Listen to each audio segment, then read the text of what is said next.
Oke guys, selamat datang di GTD Channel Main Canggih di 2020. Oke, sekarang seperti biasa gue kalau pembahasan pakai baju biasa aja, nggak usah terlalu ribet-ribet.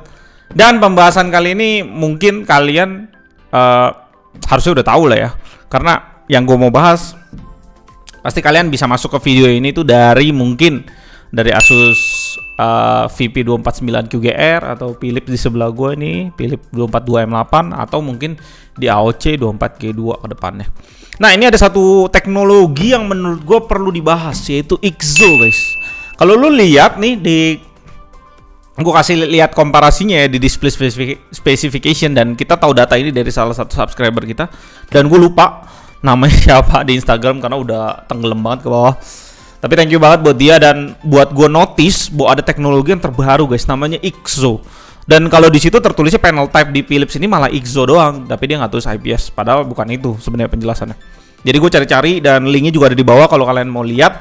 Itu di Display Ninja, menurut gue itu websitenya cukup keren dan dia jelasin secara singkat IKZO itu apa. Jadi sebenarnya IKZO itu bukan tipe panel kayak IPS, TN atau VA gitu, bukan. Tapi dia lebih di backlightnya. Bukan, dia lebih ke arah transistornya, lebih ke arah semikonduktor. Jadi tempelan-tempelan di belakang monitor gitu lah ya, bukan panelnya. Oke, jadi sebenarnya baru gue sadar setelah gue baca itu adalah ternyata selama ini kita pakai semikonduktor atau transistor yang namanya ASI gitu ya. ASI sebenarnya. Singkatannya mungkin kalian lihat sendiri di website di link di bawah. Nah, sedangkan ASI itu mau di replace sama IKZO ini.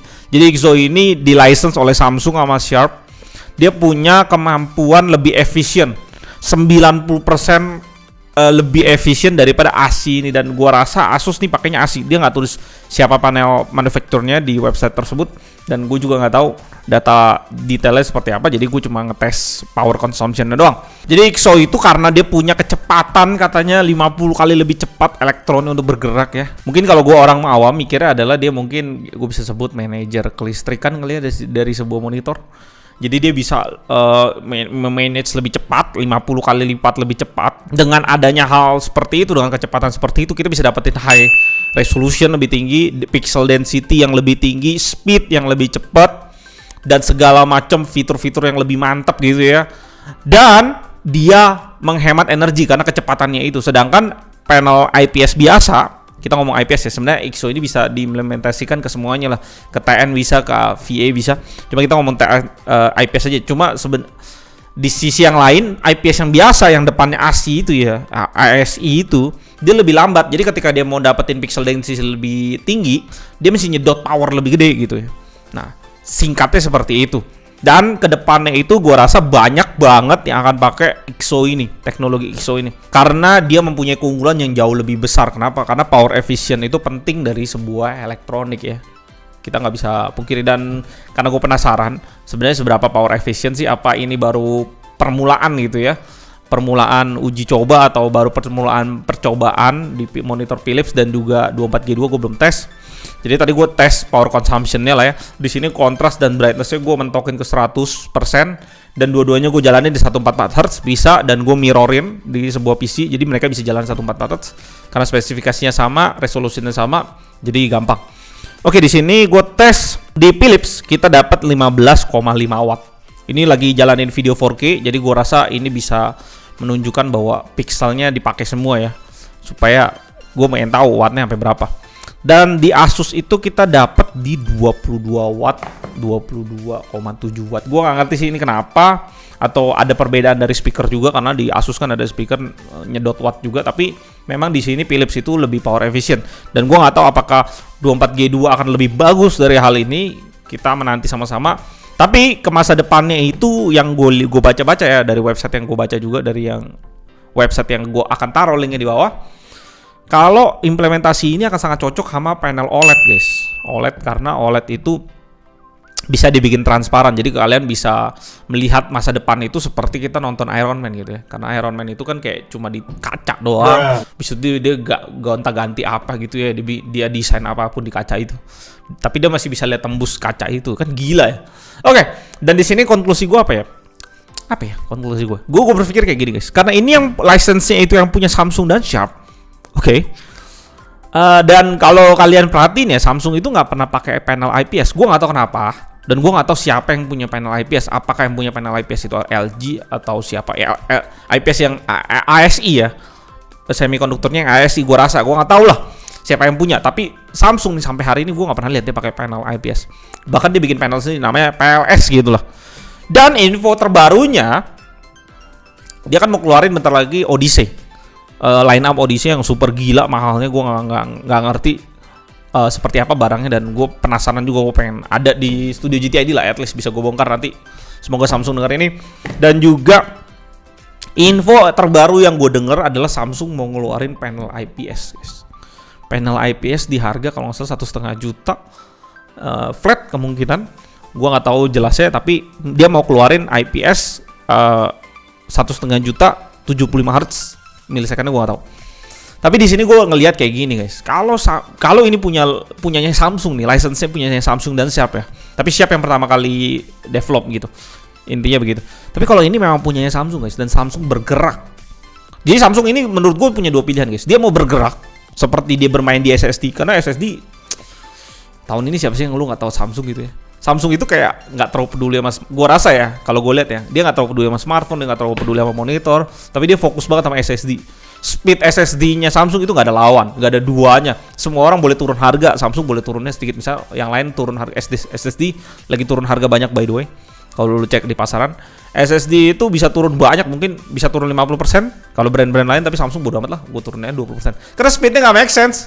Dia udah menang dari semua segmen. Semikonduktornya Samsung yang develop, dia yang punya, dan dia yang tercepat di dunia. Titik, period. Udah nggak bisa dibantah lagi. Tapi kalau dia berani masuk lagi nih semikonduktor di monitor, dan dia mainin segmen monitor dengan gila-gilanya. Karena lu lihat sendiri spesifikasi yang bisa dikasihkan Exo ini, dia bisa kasih resolusi tinggi, kasih segala macam yang lebih tinggi, density yang lebih tinggi, terus kecepatan yang lebih tinggi, mungkin refresh rate lebih tinggi, dengan power consumption yang up to 90% lebih efisien dibandingin ASI yang teknologi lama. Gue bilang dia bisa ngebantai semuanya. Gue bilang kalau dia mau step up maju ya, tapi dia juga punya pilihan kedua adalah ya udah lu perang aja sono. Lu tinggal pakai licensing gue. Dan dia develop sama si Harp berdua, develop sampai gila. Tapi gue ngerasa sih Samsung punya pilihan yang pertama lebih menyenangkan, dan kita bisa lihat ngedrive, ngebantai semua segmen apakah dia mau gitu. Karena gue yakin dia punya kapabilitas, punya uang yang cukup, dan juga punya manpower yang cukup, yang besar banget. Karena Samsung itu perusahaan yang sangat gede banget di semua segmen kalau lu lihat, terutama di bidang monitor lah. Elektronik lain juga banyak. Dan kalau elektronik, kalau lu lihat ya Samsung di Indonesia kayak mainnya biasa-biasa aja gitu ya, nggak terlalu ngeri. Lu lihat speknya, harganya itu nggak terlalu ngeri. Tapi kalau dia berani main di sini dengan semikonduktornya yang baru ini, dan dia push, pertarungan di depan akan semakin seru, dan kita sebagai customer tuh mendapatkan pilihan yang lebih luar biasa enaknya. Dan gue juga menantikan 24G2 karena dia juga pakai tipe panel yang sama, yaitu Exo itu sendiri.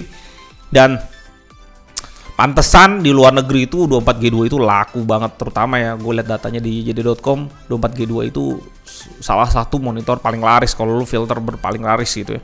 Dia lakunya luar biasa 24G2 itu. Ya, itu informasinya. Kalau lu pengen tahu kenapa gue bilang Philips bisa ngalahin Asus di segmen ini aja, dia udah power consumption-nya 15 watt lebih rendah. 7 watt lebih rendah, tapi gue nggak tahu sekali lagi apakah dia udah mengaplikasikan Exo yang bagusnya atau dia baru pasang doang. Gue nggak tahu, karena Asus juga ada speaker. Jadi harus dikonsider ke arah sana. Tapi at least kalau lu pakai Philips ya lu lebih hemat energi lah, 7 watt. Ya, pengecekannya cuma bisa gitu doang. Gue nggak tahu mau ngecek kayak gimana, masa gue bongkar monitornya, dan setelah gue bongkar gue lihat juga gue nggak tahu. Ya, thank you banget yang nonton dan lihat review-review kita yang sebelumnya. Kalau lu pengen lihat 3 monitor ini bertarung, kalau nggak salah juga ada Armageddon, ada Aero juga, tapi gue nggak tahu spesifikasi mereka seperti apa saat video ini buat. Jadi gue berharap mereka bisa datang juga. Jadi ada 5 monitor totalnya yang bermain dan berperang di 24 inch 144 Hz IPS. Oh my god, peperangannya semakin sengit, dan gue ngerasa sendiri ya, angka 2 juta adalah angka ajaib di Indonesia. Bukan angka ajaib, angka yang the best buat orang bangsa pasar Indonesia. Karena banyak banget yang nanya ke kita itu, ke komen GTID itu, selalu nanya begini, "Bang, di bawah 3 juta. Di bawah 3 juta. Di bawah 3 juta." Dia cuma pengen maksimum 3 juta gitu. Mungkin 95% orang nanya kayak gitu, sedangkan sisa yang lain gue nggak terpeduli.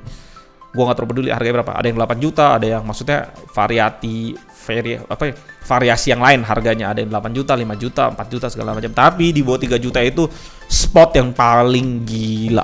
Paling gila di bawah bukan di bawah 3 juta. Angka 2 lah pokoknya. Angka 2 itu spot yang paling gila. Apalagi lu udah bisa dapetin 144 Hz dan lu ngerasa permainan lu lebih gila dibandingin lu mesti beli monitor 144 Hz di 3 juta yang quality bagus. Sekarang aja 2,6 di Philips ini udah bagus banget. Dan pastinya ke depan semakin murah. Dan thank you banget yang udah nonton sampai sekarang. Subscribe channel GTID untuk dapetin update terbaru dari GTID. Jangan ketinggalan apalagi event-event terbaru. Kalian bisa ikutin dan menangin monitor-monitor karena banyak giveaway. Thank you banget buat kalian semua. Thank you banget. GTID udah mau menempuh 20.000 subscriber. Bisa nggak ya? Bisa nggak lebih cepat gitu? Bisa nggak lebih cepat 100.000 gitu? Thank you buat semuanya yang udah nonton. Dan semoga informasi ini membantu. Dan kalau memang benar-benar Samsung maju sih, rajanya bisa jadi Samsung di monitor.